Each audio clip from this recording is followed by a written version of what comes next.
Welcome to the Unstoppable Leadership Spotlight, influential leaders and their game-changing insights. I'm Jacqueline Strominger, CEO and founder of Leap to Your Success. That's leaptoyoursuccess.com. We help entrepreneurs, leaders, and CEOs grow their business, become unstoppable high achievers in their careers and life, gaining that 1% edge. We believe every professional has the power within them to leap to their greatest success that not only will impact their life, but the lives of the people they touch. So stick around to the end of the show and we will share with you how you can be our next guest. So stick around for those 15 to 20 minutes and let's be unstoppable.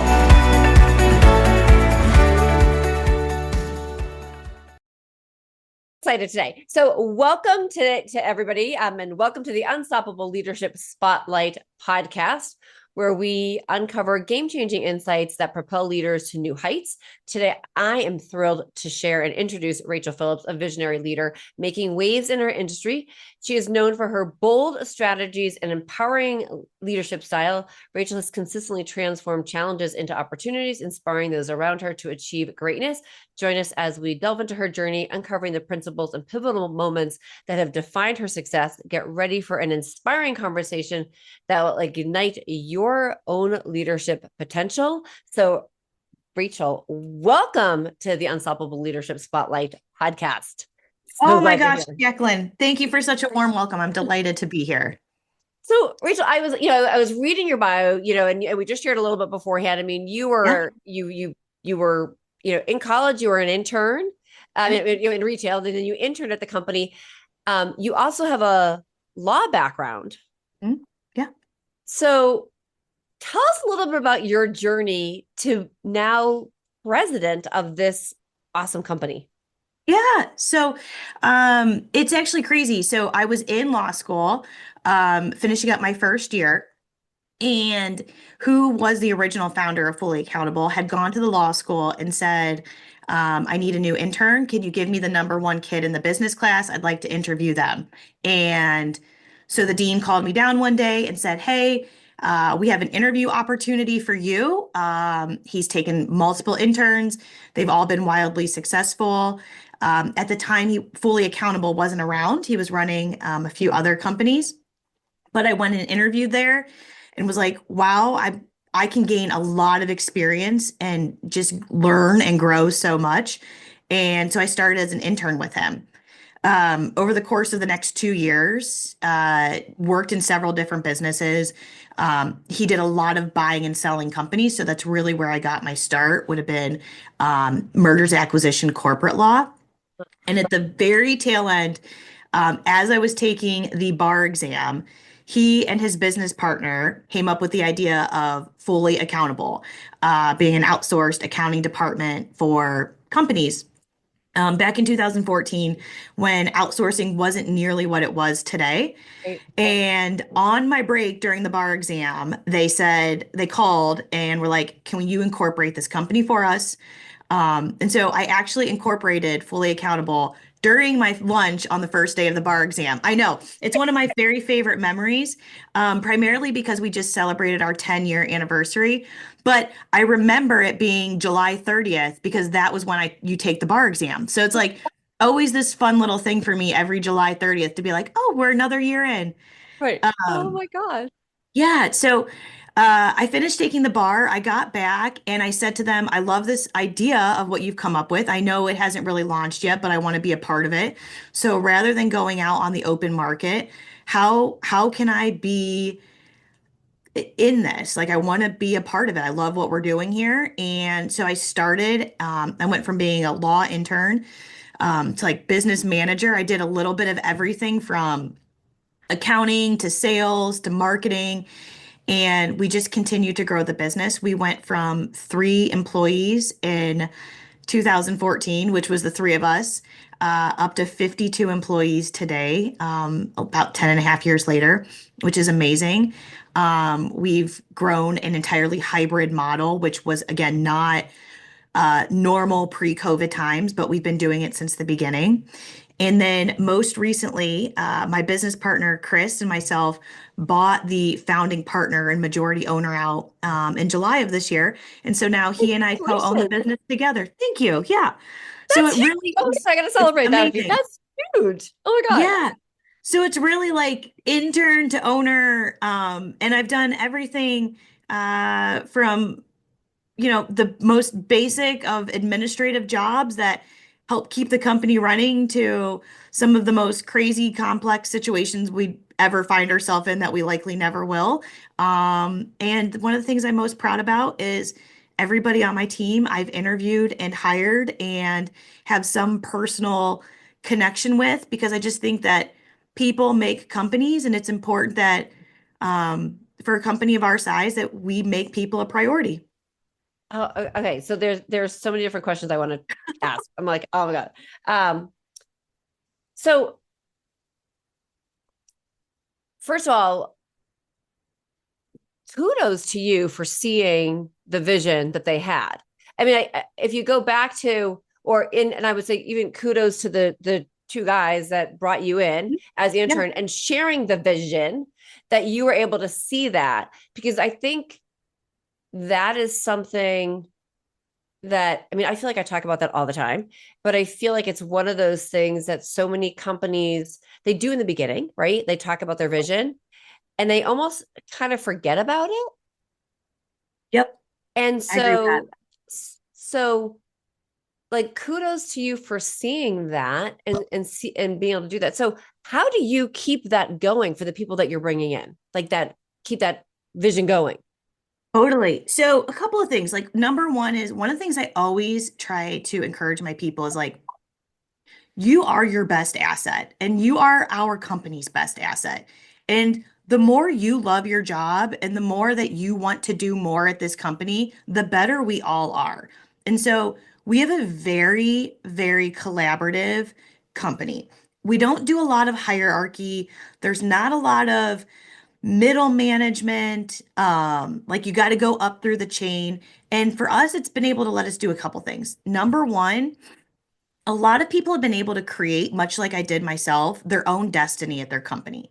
So we've had people that have been like, I want more. And we've built certification programs where people can go and learn and be a next level controller accountant that they're able to do more for our clients, all because somebody said, I want to learn a little bit more and do a little bit more for my clients.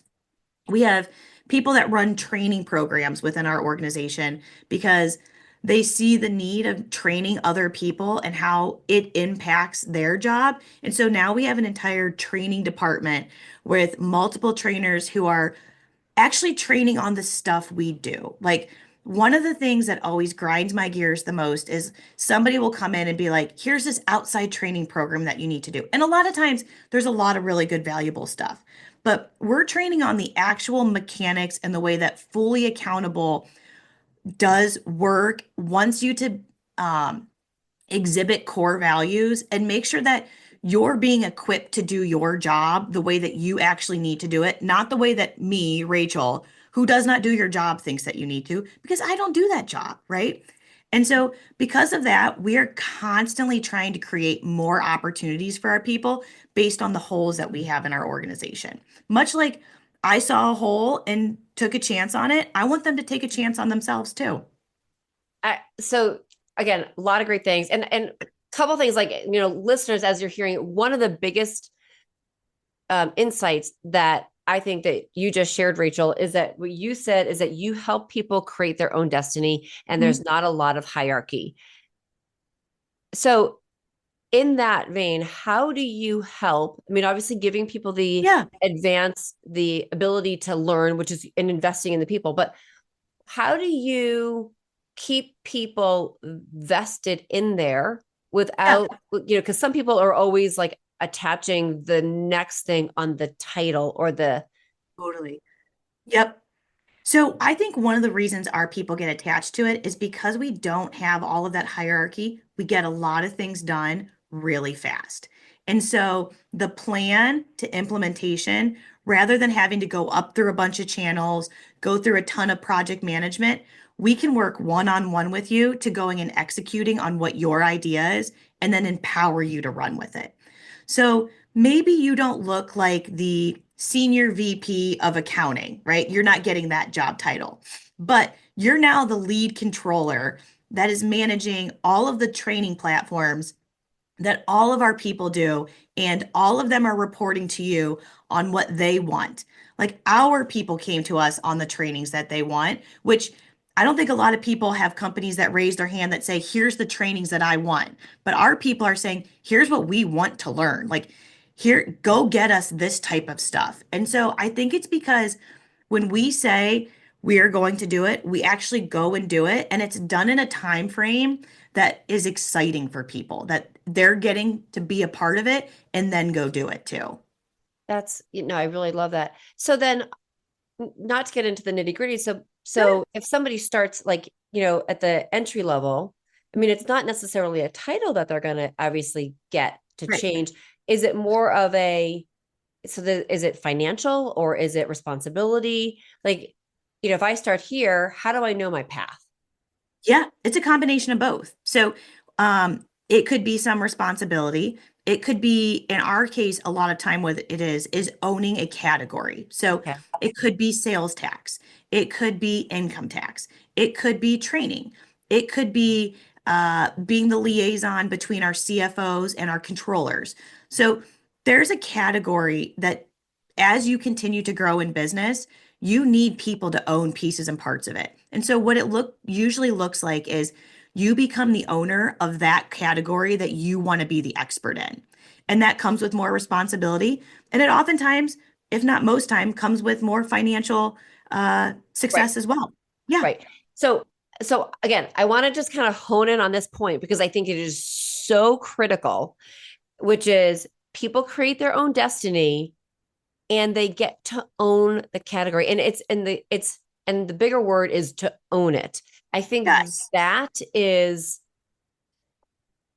the such a game-changing insight for people. So as leaders listening to this, like how can you do that for your own company? Because the ripple effect, I'm going to have you answer this. When somebody owns something, how do you feel that it impacts the company and them? Yeah. So I learned early on that I'm a bit of a perfectionist by nature. Um, and so as a result of that, often perfectionists can be control freaks where you need to be in on everything. And what I learned is that when I do that, or when my leaders do that, they're stealing away the authority in what we've empowered our people to do. So our big thing that we're always trying to do when we do that is take a step back and continue to be a resource. I see that as asking good questions. Rather than coming in over top with my thoughts and opinions, I'm seeking feedback. I'm asking questions. I'm asking if I can be helpful. We may not launch something live to the world or our team without some sign off, but I really am trusting them and setting milestones and markers that they're responsible for. And if they believe in it and they want to go do it, they'll hit those milestones and markers because they see the vision of it. And you've been supportive to them in a way that allows them to go and actually execute on it. So, one of the things for us is like just not stealing the thunder or trying to be somebody else's hero. Like, let them be the hero of their story and celebrate them for it. And that's just another key thing, to celebrate them and to celebrate the people.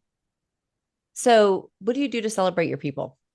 Yeah. So try to do a ton of different things. Number one is I do think that there is an element of title for people everywhere. So anytime somebody gets a version of what I'll call a promotion or goes and owns a category, we really do try to make a title for them that is representative of the new Mhm. responsibility that they're taking.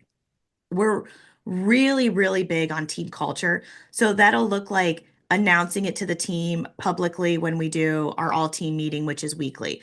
It'll do some version of a little celebratory lunch, or if it's somebody that works remotely, we'll do it by sending them some version of, uh, here's a lunch for you. You're joining in. We'll Zoom them into the office with us. But we also have different times of the year in which we have our entire team come into where we have our corporate office. So about half of us are in the office, half work remotely. And we spend a large amount of time celebrating our team from promotion standpoints, from tenure standpoints, and achievement standpoints um, during our company retreat and then during our other company meetups, just because that face-to-face time celebrating them is something that's really important. And so we make sure that we make the time for it. I really like that. I love that. Getting people together is quintessential, particularly in a hybrid, Yep. scenario, or even in a completely remote scenario. I would agree with what you're Yeah. doing, which is, getting Yep. that face to face time. So you share that, you guys started the company and it started as a hybrid model. So, great revolutionary, you were ahead of the curve. Uh, how have you been able to maintain that team environment, do you think, best from the get-go? Yeah, we just really invested in what we believed were good opportunities. So we use Slack as our communication platform, but we just have a couple non-negotiables that we have that all of our managers, all of our leaders, and all of our team just participate in because it is that important to our company. So it's a weekly all-team meeting that includes video. It is twice a week trainings with your department that includes different people training on different topics. We have different Slack, um, I would call them games kind of, but that we participate in each week. So one of them is get to know your Foley family, where each week a question's posed and everybody goes in and answers it. But because we're so dedicated to that, it fosters so much communication. On top of that, we do things such as brainstorming sessions. So once a month, we'll get on the phone with the team. We'll have a pre-decided topic that we've polled and voted on, like what's the next big thing that we need to solve. And everybody from intern up through myself gets on there and throws ideas out there. And Kendall on our team is out there jotting down all of the notes, reorganizing it, putting in a format. So we're starting to solve problems with each other live. We also do team social hours. So once a month, we have a social hour, end of the day on Wednesday. If you want a glass of wine, have a beer, we all get on, chit chat about what's going on in life and grab your, cheese and crackers. But it's just ways because we commit to it and the people at all levels commit to it, everybody gets excited about it. It's not relying on one person showing up with their two or three friends. You've got 50 people that hop on and engage in it because that's what we do. And they see the value and the benefit each time that they do it.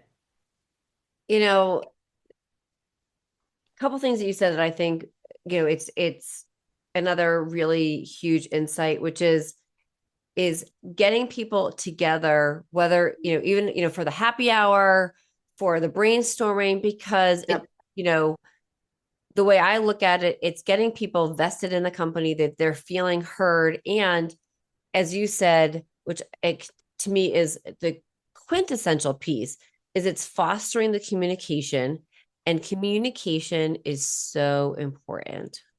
Oh, I couldn't agree more. And like the one thing I keep, a couple years ago, one of my team members came to me. He's our chief of staff and he's wonderful. He's been with us for 9 years. And he says, when you told the story of what happened at your Thanksgiving, I laughed because for the last few years, I just assumed you went and you had this beautiful Thanksgiving where there were no issues and your family was perfect and the turkey was never burned. And I was like, I'm a human. Like the turkey burns, right? And grandma has a bad day on Thanksgiving every once in a while. We love grandma, but some days she doesn't show up her best version. And so I learned like sometimes the happy hour is actually more successful because we're all humans and we realize like we all have good days and bad days and we're all just in it together.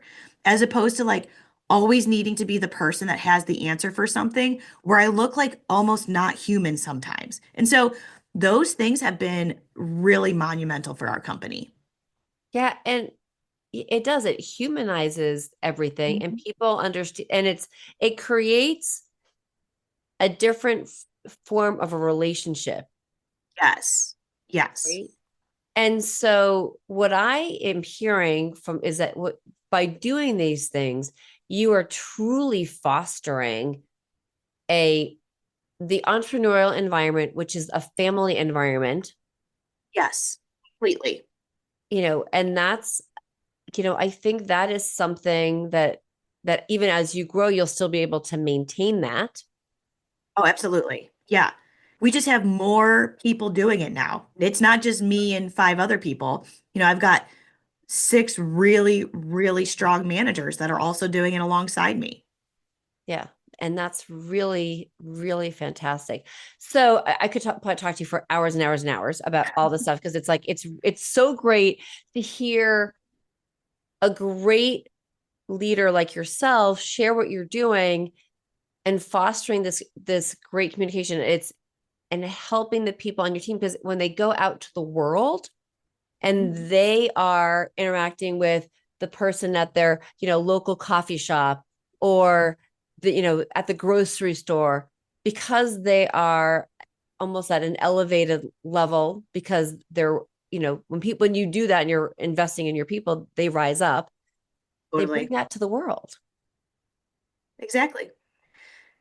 Yeah. And the other piece of what we do that I think that's big for our leadership is we're just very dialed into who we are as a company, what our mission is, and what our core values are. And we don't stray for them. So if we have a client that's just so misaligned with us and mistreats our people, we'll fire them. Like I know some companies do, some companies won't. It's just nobody is going to treat my team in a way that I would not treat them. And I'm not putting them in that position. And so when we say kindness is one of our number one core values, I interview every single person for kindness here. And if they don't meet the scale of it, they could be the best candidate. They will not get the job because it is more important to me that I have good, kind people on my team that want to be a part of a community than it is to have the absolute best person to reconcile a bank account. You know, I'm glad that you brought that up because that was another thing I wanted to talk to you about, which was when you said core values. I'm a firm believer in what you just said. And so I'm curious, what question or how do you ask or discover whether they're, that core value of kindness? Yeah. So what I usually start down the path of is what happens when you're in a conflict in your business, right? Or another one is what happens if you're in a conflict at home, friends, family, etc. And you just get people talking, right? Most of what we learn from people are just asking good questions. People love to talk about themselves, right? Like good, bad, or indifferent. We're our favorite topic, right? Right. I'm myself included.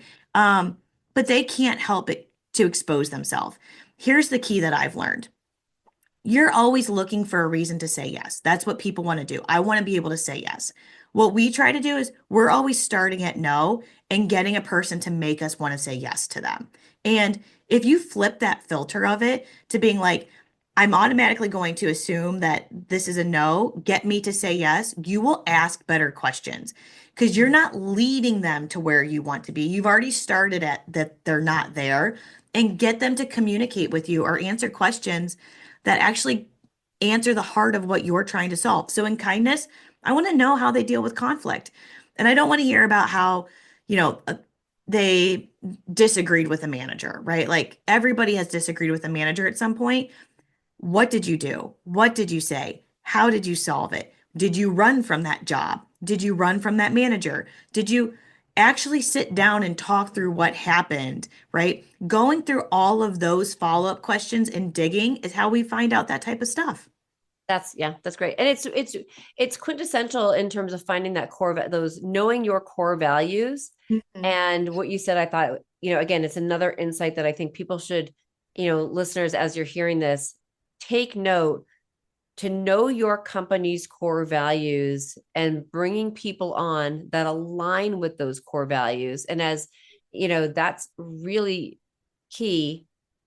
And as you said, Rachel, which I think is really important, that if there is somebody that doesn't align with those core values, whether it's a client or somebody that's working for you, they're not meant to be part of the team. And the thing is, you're not going to change that, Right. right? In my example, I can teach somebody to reconcile a bank account, right? That's a teachable skill. Kindness is not a teachable skill. Like Right. I wish it was because I would love to teach people to be a little bit kinder. But it is, yeah, that is not a teachable skill, unfortunately. Yeah. Right. There are some things that, and it's true. I think we share this all the time that we can say until we're blue in the face, but it's really key to understand that know your core values. Values you are not going, they are traits that are inherent in somebody. Yep. You cannot teach them. People can change, but you cannot be taught the values. Right. You can I teach agree with that. somebody how to, as you shared, like, balance, do a balance sheet, or Yeah, know what a exactly. debit and a credit is, or, right. Like, yeah, those are teachable things. I think that's really key. So where do you see you going in your, like, what's your next leadership expansion? Yeah, great question. So, two things. One, um, we're getting very heavy into the tech space, not from a perspective of um, building softwares, but our company has uh, a very large development team that is constantly building APIs, solutions, efficiencies so that we can better serve our clients more quickly and reduce errors, right? So we're an all human business. We deliver reports to you.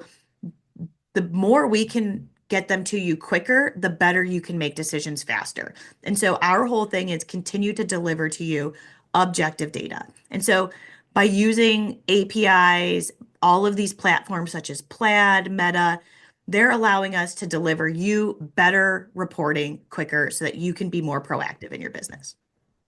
For me personally, my mission here at Fully Accountable has been and will always continue to be provide women with as many opportunities to be both a professional and mom. I think that the accounting world, in particular, that I'm currently in, has not always done a great job of allowing what we would call work-life balance. I don't think you can truly have work-life balance. You're either all in on work or you're all in on life.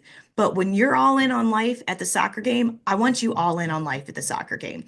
And when you're working, I want you to feel supported and know that we believe that you're the expert and that you're going to go do the job. And so continuing to provide women jobs and opportunities that aren't really available to them in the accounting world because of the way that it works is something that I will continue, at least as I am the CEO here at Fully Accountable. It will always be in the forefront of my mission.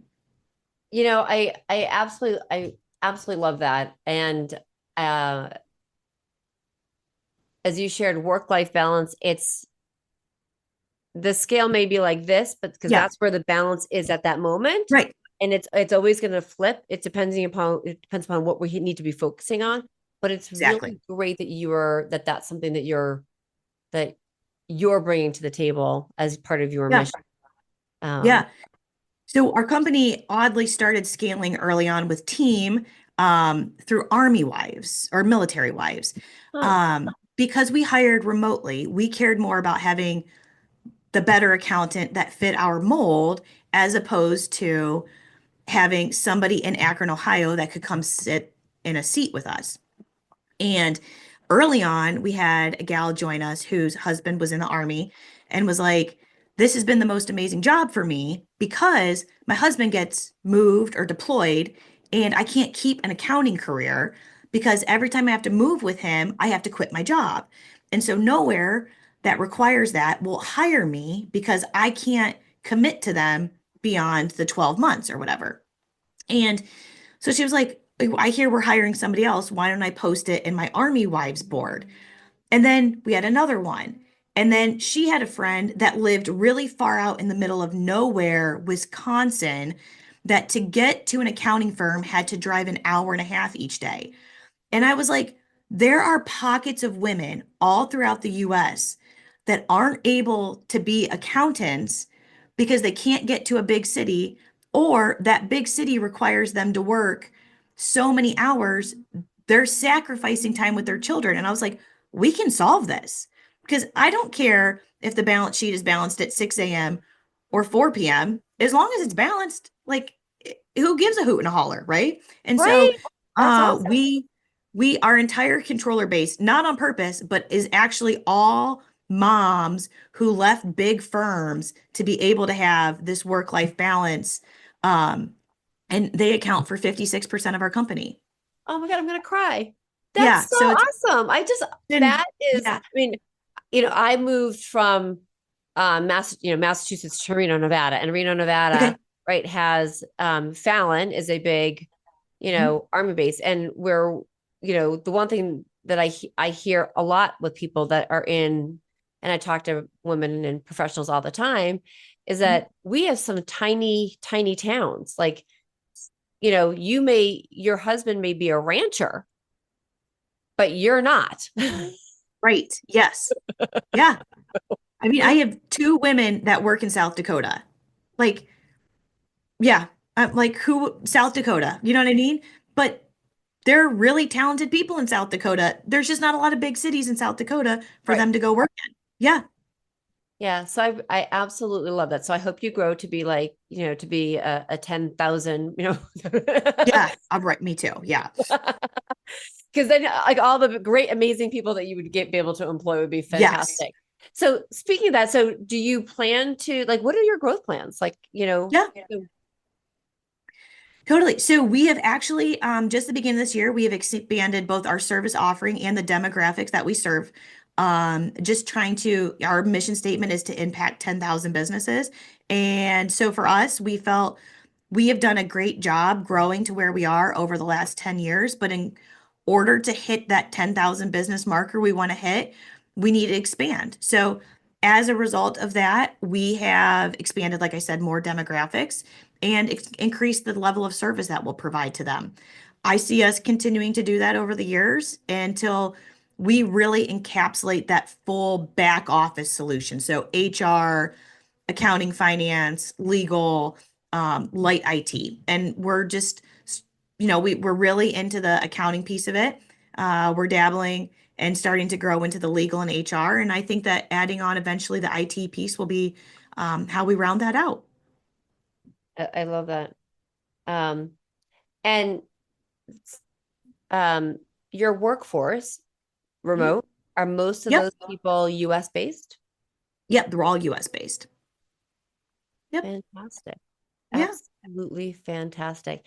So if you could, as a leader, pick one thing that you would say to, I mean, we've talked about quite a things, but like, what is the one insight that you would say anybody who is listening to this should implement in 2025? Oh, definitely listen to your people. I think that, and I said it earlier, like my team is by far the best asset. I think what happens a lot of time in leadership is leaders feel like they've been tasked with solving the problem, but they've not asked what the actual problem is or what actually needs solved. And so to me, it's ask good questions, be kind, and listen. Like if you can do that for your team will feel heard, they will feel seen, and you will get more done because you will actually be solving and fixing the things that need to be fixed. Um, Again, I am not an accountant. So for me to go in and solve an issue that the accountants are having seems silly because I'm not facing that issue each day. So I feel like it's my responsibility to learn what needs fixed and then listen on how that needs fixed and then make sure that that gets done. Yeah, no, that's really key. Okay, so everybody, did you hear that? Listen, listen, Hmm. listen to listening. It's, Yes. open your ears, Hmm. chip clip. I Yep. was I was doing the visual for, but those that can't see me on the podcast, it's a chip clip. Close your mouth as a leader and open your ears. Yep. Yeah. Well, Rachel, I have just loved talking to you. I could talk to you for hours. I think you're so inspiring, and what you're doing, both as a company and as a leader, is truly game changing. And I really want to thank you for being a guest on the Unstoppable Leadership Spotlight podcast. And for my listeners, as you're listening to this, if you love the show, share it.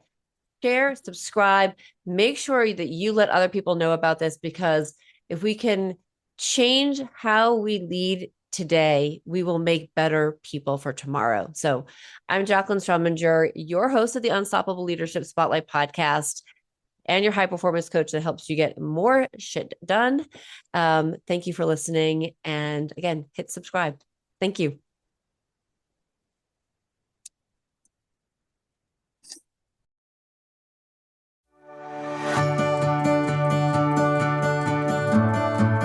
I'm Jacqueline Strominger, and I want to thank you so much for listening to the Unstoppable Leadership Spotlight, Influential Leaders and Their Game-Changing Insights podcast.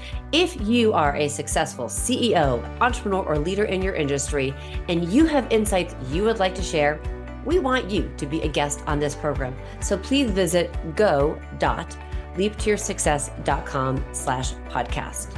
And if you have gotten something out of this interview and you'd like to share the episode on social media, just go ahead and take a screenshot with your phone and text it to a friend or post it on socials.